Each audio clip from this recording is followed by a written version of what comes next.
Donc on va donner la parole à Ushi. Ushi est malvoyante, et donc il nous semblait intéressant qu'elle nous dise, et je me suis permis d'intituler sa présentation « Voir sans voir », et qu'elle nous dise, parce que c'est vrai qu'on rencontre des gens, moi personnellement j'avais jamais eu l'occasion d'entendre un non-voyant, alors il y a toutes sortes de malvoyants bien entendu, nous dire comment eux ils voient cet environnement, parce que nos sens, comme je le disais tout à l'heure, c'est pour nous insérer dans notre environnement.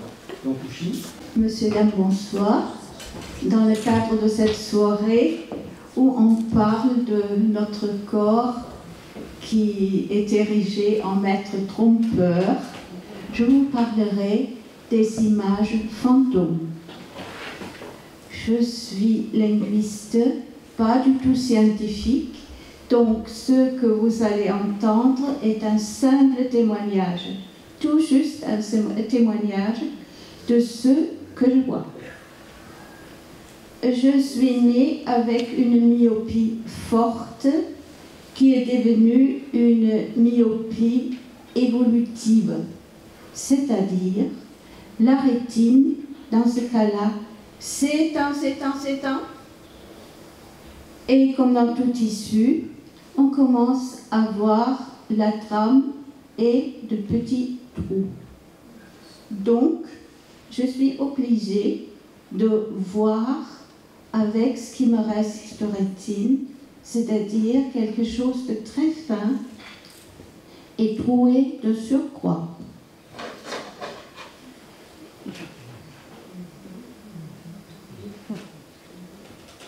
Vous me voyez comment à travers ce tamis?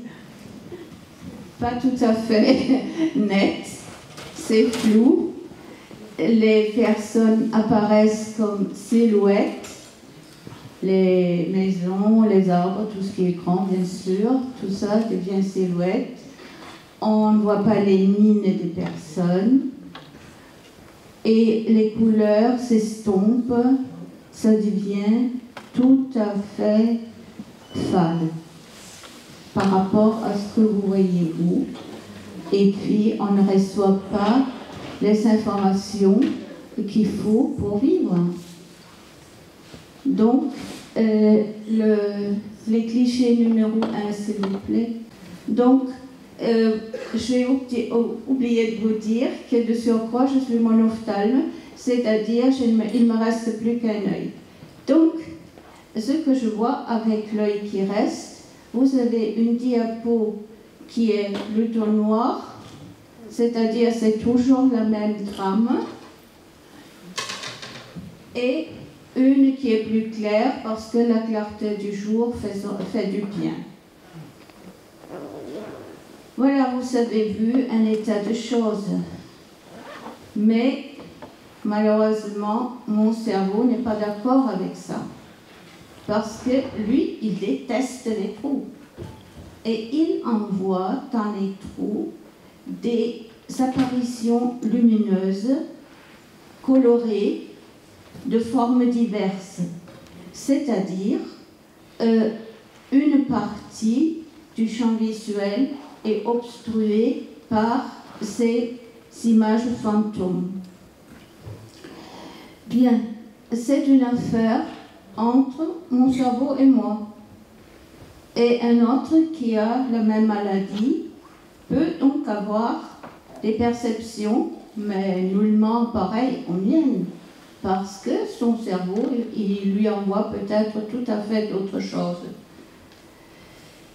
En ce qui concerne les ophtalmos, eux, ils ne voient rien du tout, parce que, comme j'ai dit, c'est une affaire perso, individuelle, tout ce qu'on veut, et ils n'ont pas accès. Donc, eux, ils ne peuvent que s'appuyer sur nos dires. Arrive donc cette soirée, et je me suis posé la question, comment visualiser quelque chose qu'on ne voit pas, que vous ne voyez pas, que je me vois toute seule. Donc, depuis quelques semaines, je collectionne des impressions, notamment dans des revues de mode, parce qu'il me fallait des représentations d'ensemble de couleurs, d'impressions pour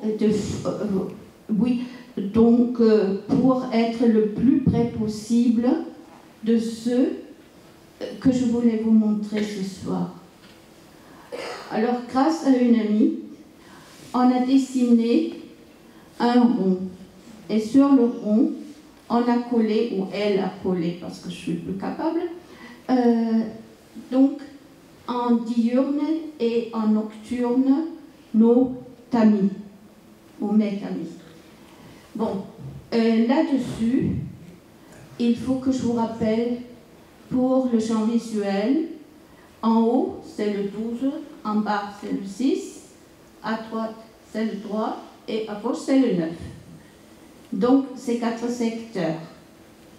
Elle a donc placé les formes découpées selon mes dires dans le secteur où il fallait. Elle a assemblé des formes qui sont soit multicolores, soit unicolores. Ce qu'on n'a pas pu reproduire, c'est effectivement le fait qu'il y a aussi des brillances qui interviennent. Donc, une fois tout fixé, est-ce que je peux avoir la page 2 ? C'est fait. Ah. Donc, vous voyez, c'est ce qu'on voit, mon œil, la nuit. Parce que ces images restent toujours avec nous. Il y a d'une part une partie qui est un peu plus sombre, il y a toujours des petites taches blanches, encore ça va. Mais de l'autre côté, vous voyez, c'est bien coloré, notamment autour de l'axe numéro 9, là. Et il faut dire que ce sont ces apparitions colorées et illuminées qui donc bougent sans arrêt, s'alternent, se substituent, et puis ils bougent enfin en haut, en bas, à droite et à gauche un tout petit peu, toujours dans le secteur du grand axe 9. Ça ne va jamais sur l'axe 3, parce que, heureusement, là, il me reste des cellules qui marchent encore. Bon, la nuit, on peut se dire, on est bien calé entre son oreiller et son duvet, et donc qu'on peut attraper à la main. On n'a pas besoin d'informations venant d'extérieur sur la réalité visuelle, par exemple. Mais tout change. La photo 3, la page 3, s'il vous plaît. Ah. Donc, tout change avec la clarté du jour. Là, attention, notre œil met franchement le turbo, hein, parce que d'un côté arrive la réalité visuelle telle que vous la apercevez, et de l'autre côté, le cerveau est beaucoup plus actif et envoie de son côté des images. Donc, il y a les deux qui se catapultent. D'un côté, donc la perception de la réalité se fait beaucoup plus lentement, parce que de l'autre côté, il y a le cerveau toujours là qui travaille et qui envoie réellement, rapidement, ces images fantômes. Et de ce fait, on est attiré parce que ça change tout le temps. Il y en a qu'on peut voir pendant 2 jours, et puis après on ne le voit pas pendant peut-être une semaine, et puis ça revient. Mais il ne reste pas moins que il y en a qui se posent les unes sur les autres, et on s'en aperçoit parce qu'il y a toujours un petit bout en haut ou en bas qui dépasse l'ancien. Et puis, tout ça, ça se mélange. C'est très, très difficile. Et puis, il faut se retrouver une réalité visuelle avec ces perturbateurs-là, c'est réellement, comme je disais, bien difficile. Alors, il y a quand même un petit espoir. Si on cligne, comme ça, j'appelle ça se voit, si on cligne donc, on peut faire disparaître les images fantômes, mais pour une fraction de seconde, pour un clin d'œil. Et pendant ce laps de temps, ce mini laps de temps, on a l'aspect que je vous ai montré au début. Voilà, la boucle est bouclée. Je vous remercie.